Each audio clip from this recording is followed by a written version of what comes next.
అర్థం కాలే. చలో మా మమ్మీకి అయితే అడుగుదాం యాపాకి అసలు ఎందుకు తెమ్మన్నది ఇవాళ. అడుగుదాం మా మమ్మీకి అయితే అసలు ఎందుకు మమ్మీ యాపాకి ఎందుకు తెమ్మన్నావు చెప్పు. ఇగో పప్పికి పెట్టాలి, జూలీకి పెట్టాలి. అంటే దేనికి జూలీకి పెట్టాలి అంటే జూలీకి ఎందుకు పెడతారు, అసలు యాపాకి ఎందుకు పెడతారు మమ్మీ? దానికి ఎలర్జీ లాగా అయ్యింది, అందుకని పెట్టాలి. అసలు ఎట్లా చేస్తారో నువ్వు ఒకసారి చూపిస్తావా మమ్మీ మా సబ్స్క్రైబర్స్ కి? చూపిస్తా. నాడు చెయ్యి మమ్మీ, నాడు చేస్తున్నా.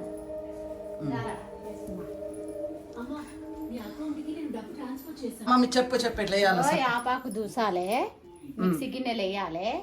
మిక్సీ గిన్నెలు వేసి పసుపు వేయాలి. పసుపు వేసి కొంచెం ఉప్పు వేసి ఆల్రెడీ వేసినట్టున్నావు మమ్మీ? కొంచెం వేస్తా, కొంచెం వేసి ఉప్పు వేస్తా. ఉప్పు వేసి కొద్దిగా ఉప్పు వేసి నూరాలి. కొబ్బరి నూనె వేయాలి కొంచెం. కొబ్బరి నూనె వేసి నూరాలి. ఇప్పుడే నూరాలా లేకపోతే కొబ్బరి